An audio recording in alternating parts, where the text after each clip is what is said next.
कैसे हैं आप सब लोग। उम्मीद करता हूँ अच्छे होंगे और खूब मेहनत से अपनी तैयारी कर रहे होंगे। आज के इस लेक्चर में हम लोग पढ़ रहे थे प्रश्नावली 6.3, जिसमें आज के इस लेक्चर में हम लोग प्रश्न संख्या 14 और उसके आगे के प्रश्नों को हल करने जा रहे हैं। इस प्रश्न में क्या लिखा है इसको समझ लेते हैं, बड़े ही ध्यान से आप लोग समझिएगा। अगर बात करें प्रश्न संख्या 14 की, तो इसमें दे क्या लिखा है। इसमें लिखा है कि एक त्रिभुज एबीसी की भुजा एबी एसी तथा माध्यिका एडी एक अन्य त्रिभुज पीक्यू पीआर तथा माध्यिका पीएन के समानुपाती है। एक अन्य त्रिभुज का नाम होगा पीक्यूआर की भुजाओं पीक्यू और पीआर तथा माध्यिका पीएन के समानुपाती है। दर्शाइए, मतलब सिद्ध करना है त्रिभुज एबीसी समरूप है त्रिभुज पीक्यूआर के लिए हमें करना है सिद्ध। आसान सा सवाल है, इसका चित्र बना लेते हैं। जो लिखा कर दूंगा, ठीक है। एक बार सवाल को हमने देख लिया, अब जरा चित्र पे थोड़ी चर्चा कर लेते हैं। क्या दिया है, क्या सिद्ध करना है, क्या रचना होगी, उन सबको भी हम लोग लिख देंगे।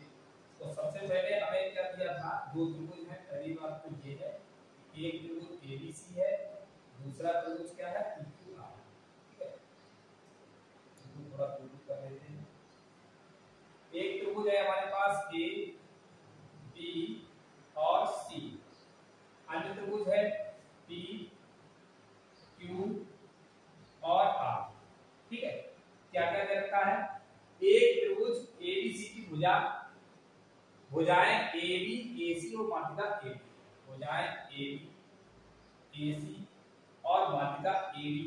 माध्यिका एडी क्या होगा, बीसी के मध्य बिंदु को मिलाने वाली रेखा, यानी कि ये क्या होगी, शीर्ष ए से बीसी के मध्य बिंदु को मिलाने वाली रेखा, इसकी क्या कहलाएगी माध्यिका, यानी कि ये माध्यिका हो गई एडी।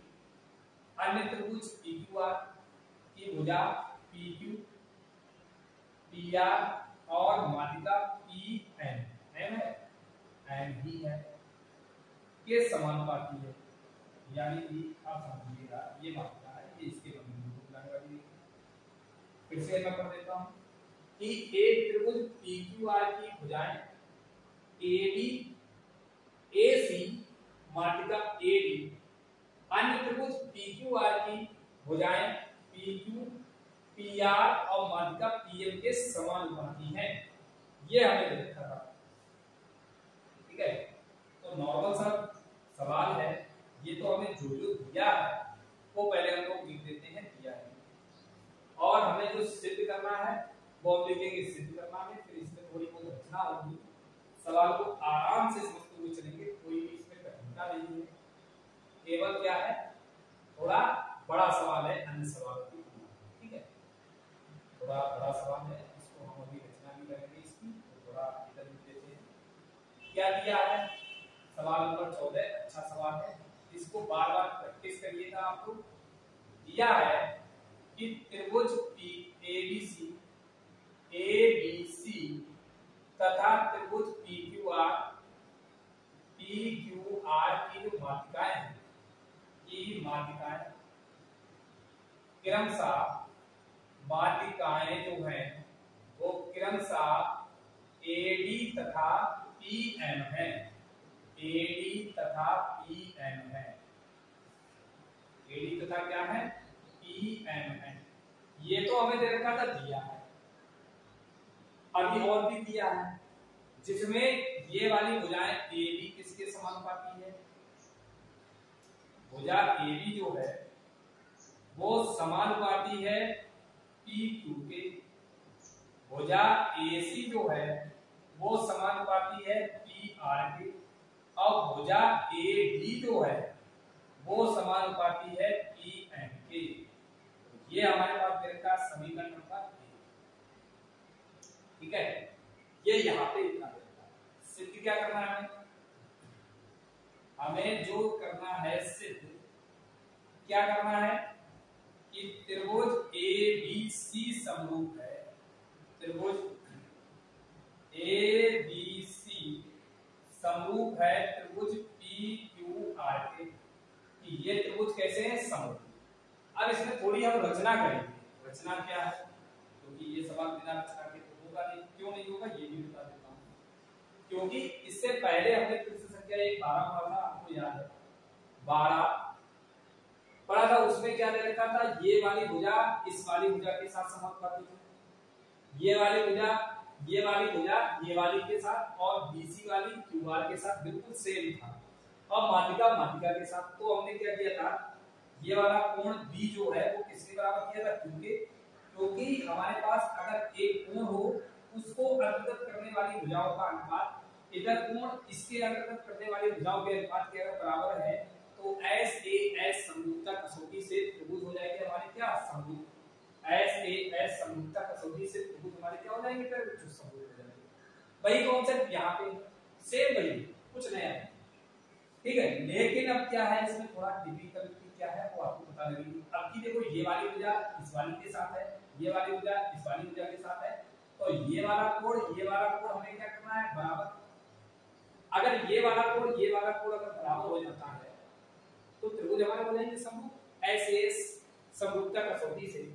तो बस अब हमें ये टारगेट पता लग गया कि हमें जो कोण लाना है ए बराबर क्या लाना, पीछे वाले में ये वाला कोण नॉर्मल था, ये वाला त्रिभुज हमने एस एस एस से समरूप कर दिया था ये वाले त्रिभुज से, ठीक है, ये वाला। लेकिन अब की तो हो ही नहीं सकता, अब की तो बीच में ये दीवार है माध्यिका, अब हमें पता ही नहीं था ये पूरा त्रिभुज कैसे लेके चला।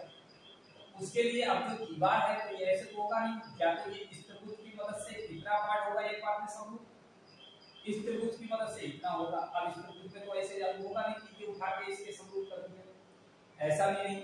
अब क्या प्रोसेस है वो समझिए।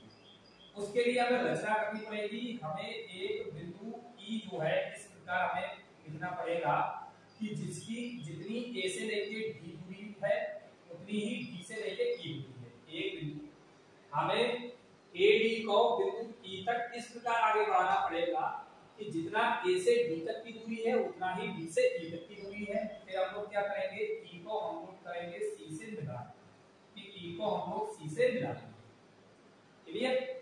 फिर इसके बाद क्या है, फिर इसके बाद है त्रिभुज पीक्यूआर की माध्यिका पीएम को हम लोग बिंदु एन तक इस प्रकार आगे बढ़ाएंगे, कहां तक, एन तक, कि जितना पी से एन तक की दूरी है उतना ही एन से एन तक। फिर हम लोग क्या करेंगे, इसको मिला देंगे आर, यानी कि एन आर को हम लोग मिला देंगे, क्लियर। फिर इसके आगे क्या है, अब हम लोग समझेंगे, थोड़ा चैप्टर थोड़ा छोटा कर देते हैं, चैप्टर लिख कर रहा हूं।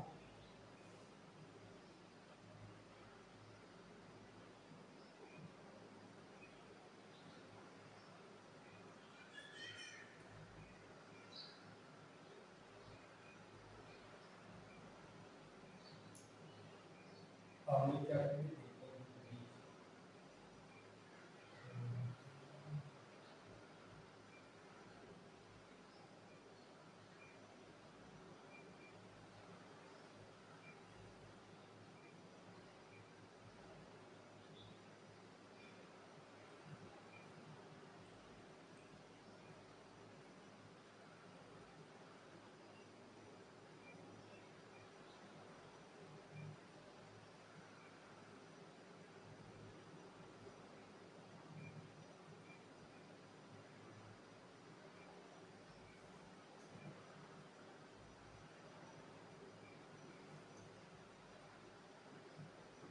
पी क्यू आर और फिर ए डी, ये सब, ठीक है। ये हो गया चित्र हमारा, ये समीकरण ठीक है। और इसको हम लोग क्या करेंगे, थोड़ा छोटा करेंगे,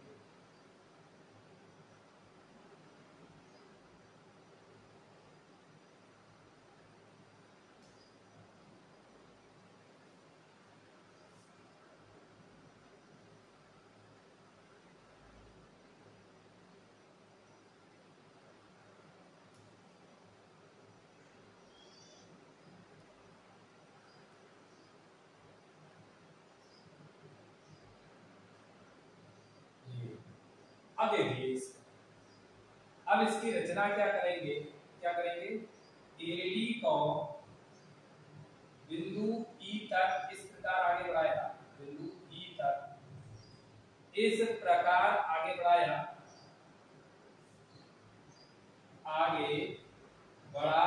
इस प्रकार आगे बढ़ाया कि AD बराबर कितना है DE।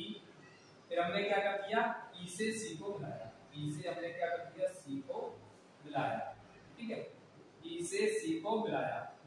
इसी प्रकार हमने क्या किया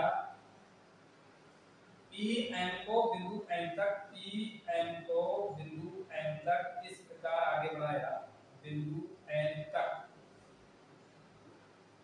इस प्रकार आगे बढ़ाया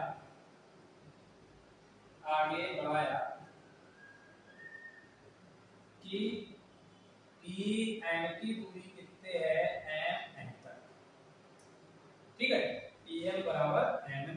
फिर हमने क्या किया N से R को मिलाया, N से हमने क्या किया R को मिलाया। ये हमने यहाँ पे जो भी किया है वो अभी तक हमने लिखा, ठीक है, या जो रचना हुई वो हमने अभी यहाँ पर कर लिया।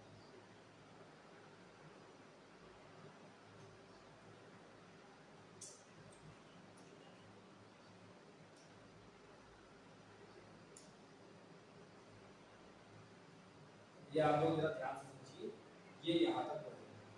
अब इसकी उत्पत्ति हम लोग कैसे करेंगे, इसकी उत्पत्ति जरा ध्यान से समझिएगा, थोड़ी स्पेशल है, जो बड़ा केस है, सबसे बड़ा सवाल है, तो इसकी उत्पत्ति को समझिएगा।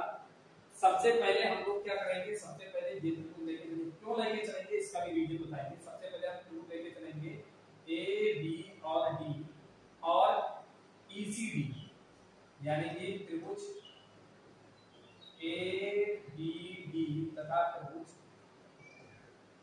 ECD में दोनों में क्या मिलेगा, ध्यान से समझिए।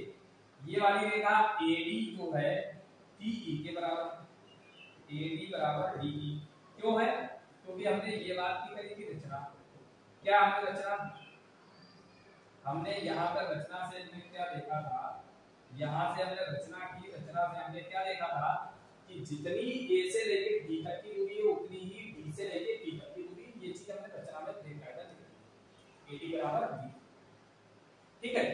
अब आप समझिए यहाँ पे ये रेखा एक दूसरे को प्रतिच्छेद कर रही है। जब दो प्रतिच्छेदी रेखाएं हो तो आमने सामने बनने वाले सीसा बिंदु क्या होते हैं, बराबर। चलिए भाई सीसा बिंदु है, इसको भी कुछ का नाम दे दीजिए, पहले इसको नाम दे दो, ये 1, ये 2, ये 3, ये 4, अब ये 5 और ये 6, कोई दिक्कत नहीं।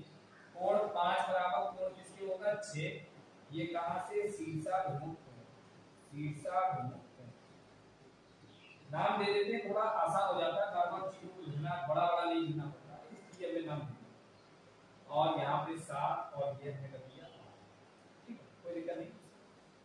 अब समझो, फिर इसके बाद BD बराबर CD क्यों होगा, BD बराबर CD हमने किया, क्योंकि D जो है वो मध्य बिंदु और माध्यिका क्या है, मध्य बिंदु को मिलाने वाली रेखा, D तो मध्य बिंदु है, D BC का मध्य बिंदु है, ये तो हमें प्रश्न में ही दिया था। मध्य बिंदु नहीं कहा, माध्यिका कह दिया, तो माध्यिका क्या होती है, किसी चीज से सामने वाली भुजा के मध्य बिंदु को मिलाने वाली रेखा क्या है, माध्यिका।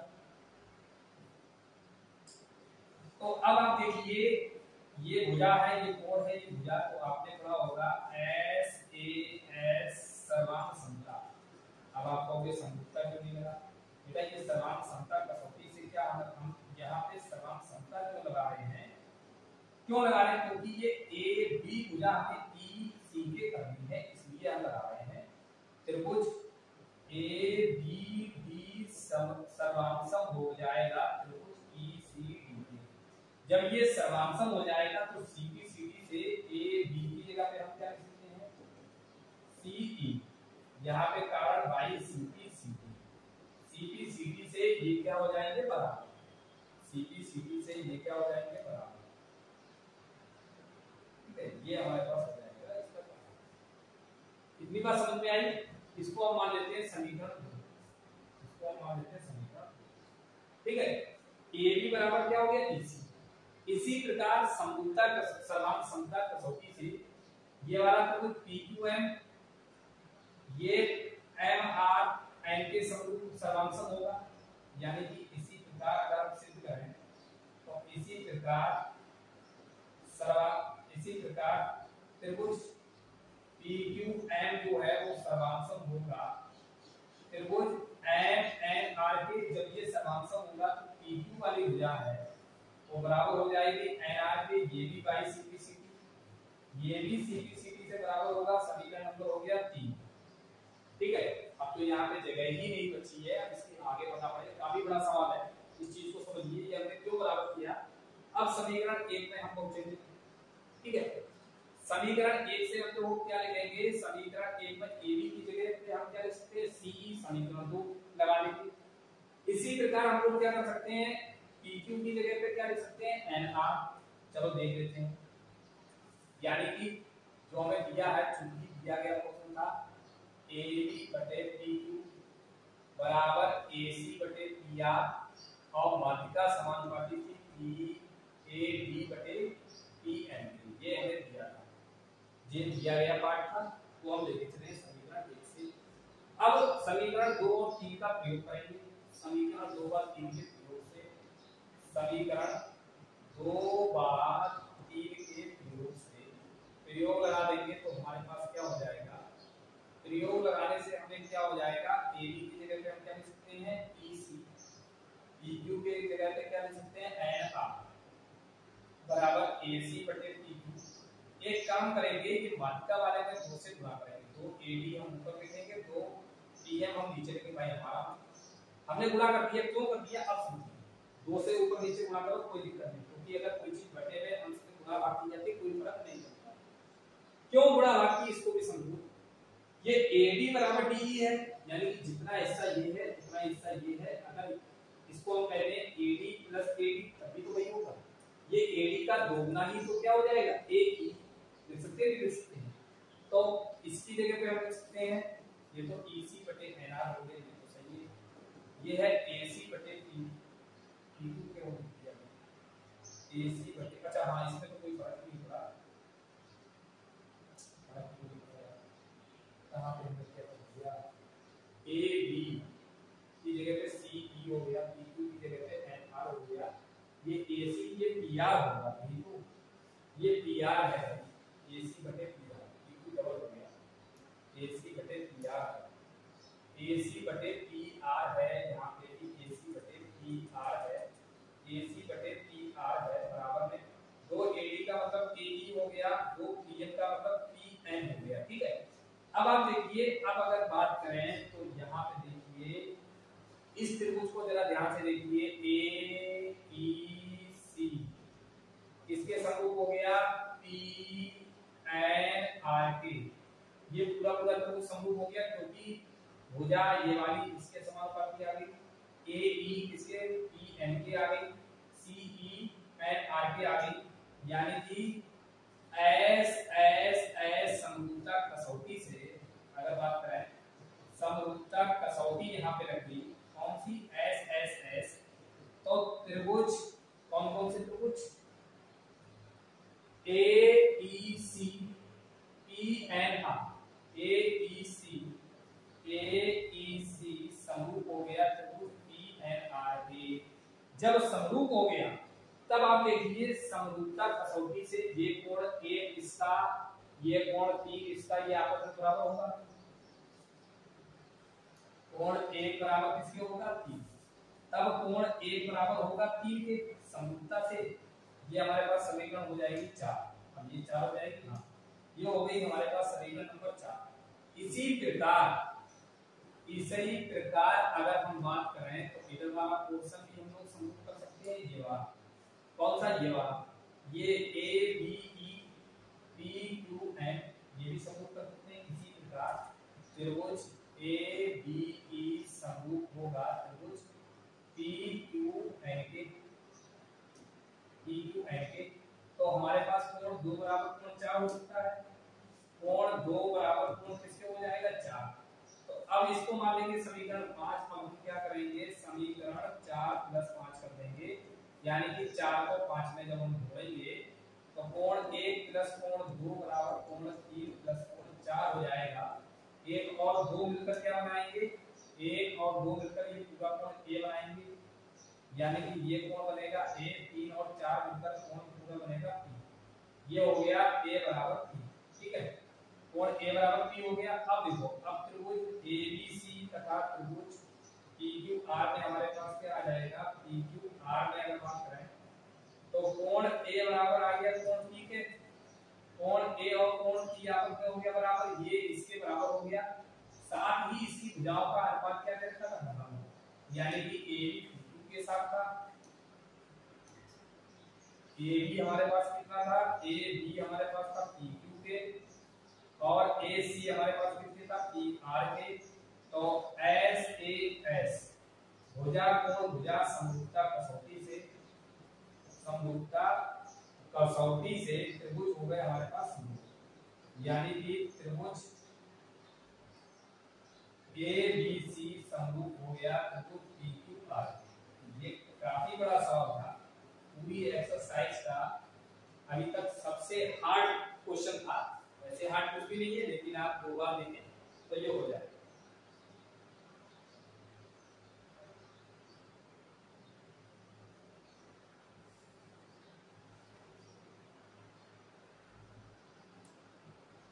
अब चलते हैं इसके आगे, उम्मीद करता हूं समझ में आ गया होगा, स्क्रीनशॉट ले लीजिए।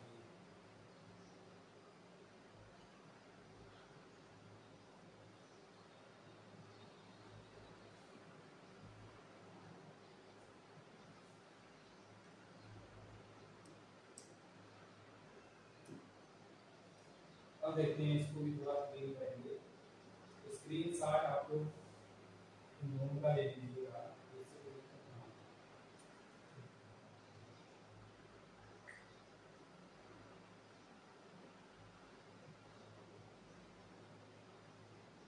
अब अगर बात करें अगले क्वेश्चन की, अगला क्वेश्चन हमारे पास क्या है,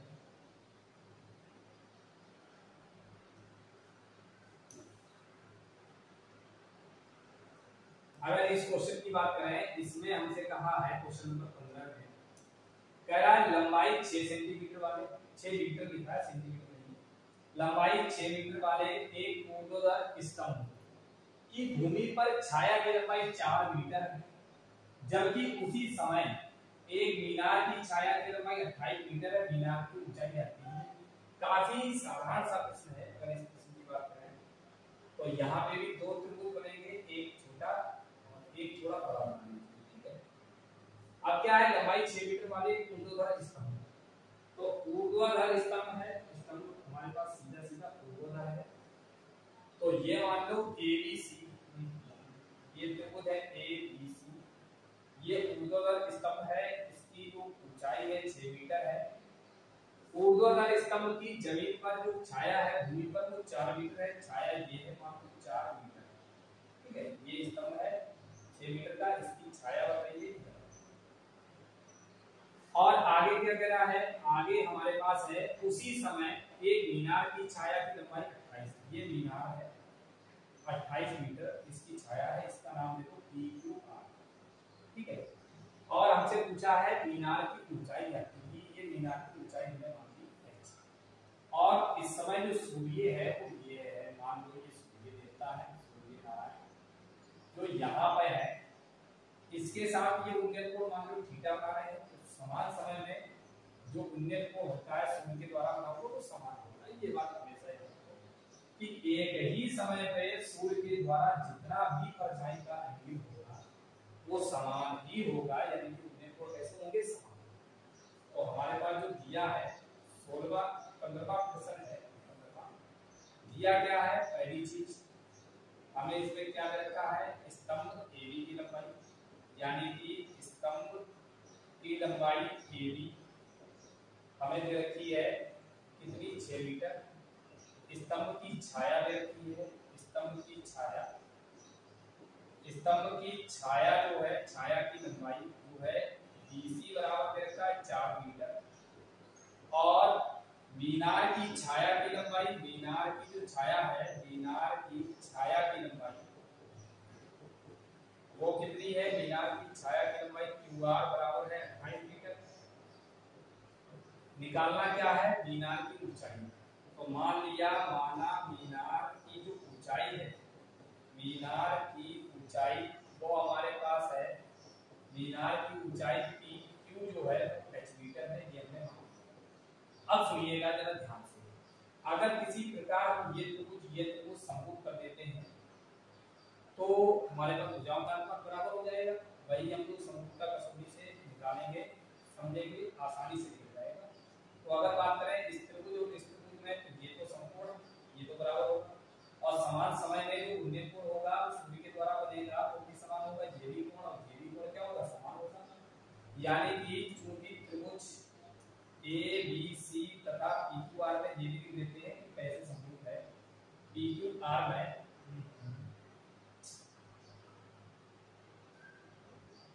PQR में हम लोग देखते हैं क्या कोण B बराबर कोण Q प्रत्येक 90 है, ये तो दिया ही है, और कोण जो है C बराबर कोण R है, प्रत्येक हमने माना थीटा, क्योंकि समान समय में उन्नत कोण है, ये समान समय में ये कैसे कोण है, उन्नत कोण है, सूर्य के द्वारा बने। ठीक है, तो कोण कोण समरूपता कसौटी से ए समरूपता कसौटी से त्रिभुज हो जाएंगे समरूप, एबीसी समरूप हो जाएगा त्रिभुज पीक्यूआर के। अब अगर त्रिभुज समरूप है तो इनकी संगत भुजाओं का अनुपात क्या होगा, बराबर समरूपता नियम से संगत भुजाओं, सभी संगत भुजाओं का अनुपात होता है बराबर। यानी कि ए बी का अनुपात हमारे पास होगा पी क्यू के साथ बराबर बी सी का अनुपात होगा हमारे पास क्यू आर के साथ। ए बी हमारे पास है 6, पी क्यू हमें ज्ञात करना है, बी सी हमारे पास है 4 और ये है 28, तो 4 से काटेंगे, 4 एकम 4, 4 सत्ते 28, 7 42, h एकम h, तो h बराबर कितना हो गया 42 मीटर। ये हमारे पास इसकी ऊंचाई हो गई, इसकी ये हमारे पास जो है मीनार की ऊंचाई हो गई, अतः मीनार की ऊंचाई जो है 42 मीटर, ये इसका हो जाएगा। ठीक है, उम्मीद करता हूँ समझ में आ गया होगा। अगर किसी बच्चे का कोई डाउट है तो आप लोग कमेंट में बताइए किस तरह इस क्वेश्चन का ये डाउट। ठीक है, आप पढ़ते हैं इसके आगे, आप लोग लेकिन वीडियो एक दो बार देखिएगा जिससे आपको समझ में आ जाए, स्क्रीनशॉट भी ले लीजिएगा, वीडियो को रोक के आप कर दिया। अब अगर इसके आगे की बात करें तो इसके आगे हम लोग समझते हैं इस प्रश्नावली का जो अंतिम प्रश्न है चैप्टर 6 का, जो कि हमारे सिलेबस में इतना ही है, न्यू एनसीईआरटी बुक। इसमें लिखा है प्रश्न संख्या 16 और 12 14 लगभग सेम ही है। इसमें लिखा है एडी और पीएम त्रिभुजों एबीसी और पीक्यूआर की मात्रिकाएं हैं, जबकि एबीसी अपनी समरूप दे रखा है पीक्यूआर के, तो सिद्ध कीजिए एबी बटे पीक्यू बराबर एडी बटे पीएम। ये भी काफी अच्छा क्वेश्चन है, स्टार बनाने के लिए आप लोग रिवीजन इस पे मार देना एक दो बार। यानी कि अगर बात करें इसमें तो ये भी आसान सा है, दो बार चित्र बनेंगे, तो एक तो ये त्रिभुज, एक दूसरा त्रिभुज, फिर से वही है, सब कुछ वही है। एडी और पीएम क्रमशः त्रिभुज एबीसी और पीक्यूआर की मात्राएं हैं। तो एक तो एडी है तो इसके लिए एबीसी एक त्रिभुज है, एक पीक्यूआर एक त्रिभुज है, मात्रिकाएं इनकी दे रखी है, इसकी एडी है तो ये बीसी के मध्य बिंदु को मिलाने वाली रेखा है, और अगर इसकी मात्रिका पीएम है तो ये क्यूआर के मध्य बिंदु को मिलाने वाली रेखा है। नॉर्मल सी चीजें हैं, जो जो दिया है वो लिख देते हैं, जो सिद्ध करना है उसको लिख देते हैं, बस बात खत्म। क्वेश्चन नंबर अंतिम 16 क्या दिया है, दिया जो है त्रिभुज एबीसी तथा त्रिभुज पीक्यूआर की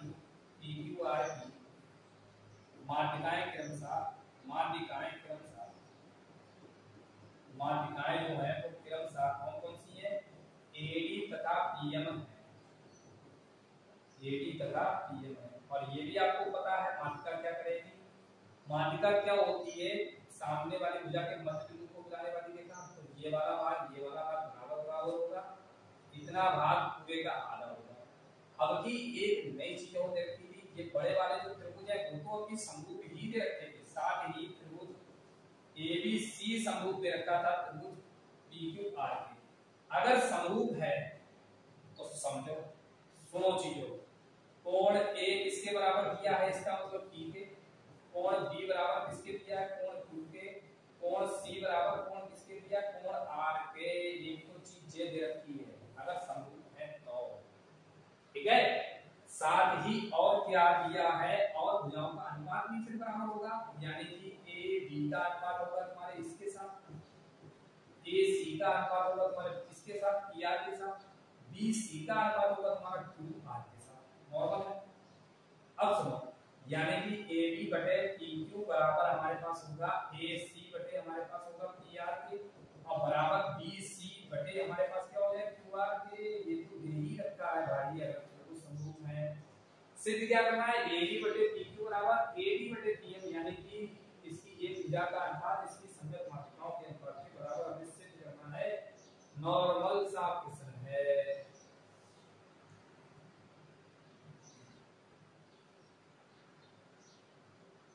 ठीक है। ये तो चीज दे ही रखी थी, सिद्ध क्या करना था, सिद्ध करना है, समझो, यानी कि ए बी का अनुपात पी क्यू के साथ बराबर मात्रा ए डी का अनुपात पी एम के साथ ए डी बटे पी एम, ये हमें करना है। बात करें इसकी उत्पत्ति क्या होगी, तो उत्पत्ति बहुत सरल है इसकी उत्पत्ति। अब आपको पता है चूंकि एडी माध्यिका है, पीएम माध्यिका है, तो बीडी जो होगा वो बीसी का आधा होगा, तो बीएडी माध्यिका है। चूंकि एडी तथा पीएम माध्यिकाएं हैं, ये हमको पता है ये क्या है, ये माध्यिकाएं हैं। अगर हमको पता है ये माध्यिकाएं हैं, उस समय तब क्या होगा, तो जो बीडी वाला भाग होगा और बीसी वाला भाग होगा, ये पूरे बीसी का आधा होगा, तो हमें केवल बीडी की जरूरत पड़ेगी। चाहे इस त्रिभुज से आप इसको समरूप करके अनुपात निकाल सकते हो, चाहे इधर वाले किसी एक को करना है, इधर वाले को देखिए नहीं, इसलिए बीडी बराबर बीसी बटे 2 कर दिए। ये क्वेश्चन नंबर 12 में भी मैंने बताया। इसी प्रकार QM जो है वो क्या होगा, वो QR बटा 2 होगा भाई। ये आ गया समीकरण नंबर 3, ठीक है। बस काम खत्म। अब क्या करेंगे, समीकरण 2 को लेके चलेंगे, समीकरण 2 को लेके चलेंगे। समीकरण 2 से क्या दिया था, ए बी बटे पी क्यू बराबर ए सी बटे पी आर और बराबर बी सी बटे क्यू आर। अब क्या करोगे, बस यहाँ पे राम का नाम लो, एक ही बार में क्वेश्चन को समाप्त करते हैं। क्या करने वाले हैं हम लोग, क्या करने वाले हैं, कुछ करने वाले हैं नहीं।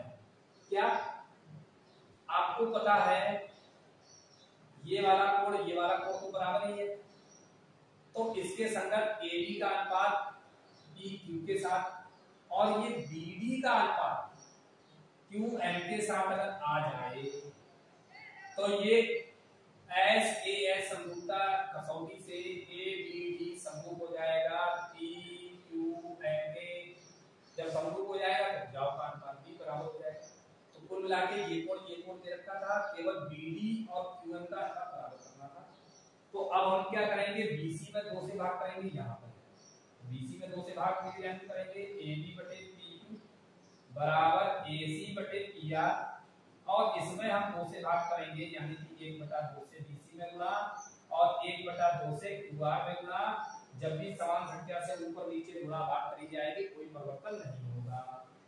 तो अब आप समझो समीकरण 3 का प्रयोग करेंगे। समीकरण 3 से क्या हो जाएगा, ये तो है AB बटे PQ बराबर है हमारे पास AC बटे PR, और यहां से क्या स्पष्ट होगा, BC बटे 2 को हम क्या लिख सकते हैं, BD, ठीक है। इसी प्रकार हम लोग QR बटे 2 को क्या लिख सकते हैं, QM। इसको हमने मान लिया समीकरण नंबर 4। इस त्रिभुज और इस त्रिभुज को करेंगे समरूप, तो इनको लेके चलेंगे। त्रिभुज ABD तथा त्रिभुज PQM में ये हम करेंगे समरूप, तो इनमें हम लेके चलेंगे। मिलने वाला है हमें, वो भी समझ लेते हैं। समीकरण 1 से कोण बी, इस त्रिभुज का कोण बी और इस त्रिभुज का कोण क्यू बराबर है, ये तो हमें दे ही रखा था, ये हमें दिया है। और समीकरण 4 से देखो गुणांक का अनुपात ए बी का अनुपात ई क्यू के साथ, ए बी बटे ई क्यू बराबर हम किसके लेके आए हैं, बी डी बटे क्यू एन। समीकरण 4 से देखो बी डी बटे क्यू एन, बी डी बटे क्यू एन, ये आ गया समीकरण 4 से। समीकरण 4 से तो अब आप देखो, अब हम आपको दिखाएंगे क्वेश्चन, अभी हल इसका कराएंगे, ठीक है। अब ये क्या हो जाएगा, इसको समझते हैं, ये यहाँ पे ऐसे, ओके।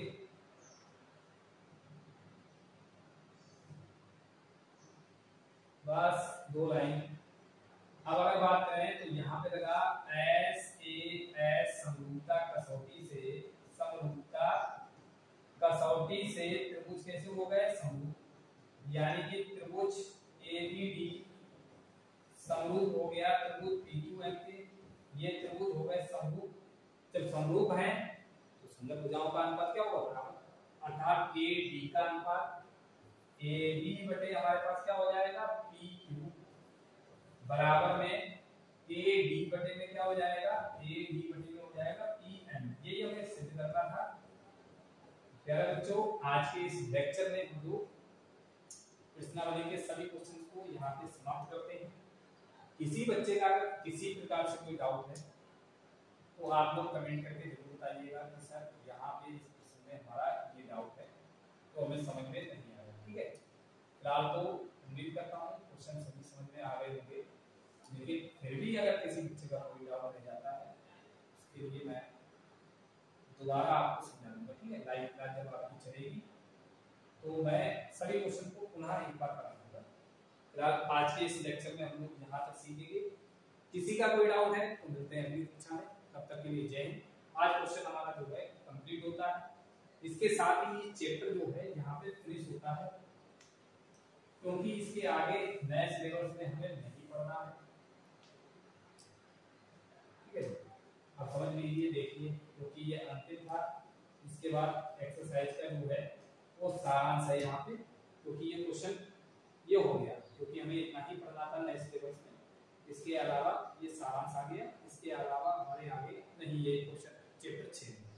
तो यहाँ तक हम लोग पढ़ते हैं, इसके आगे अगली कक्षा में, तब तक जय हिंद। खूब पढ़ते रहिए, खूब मेहनत करते रहिए।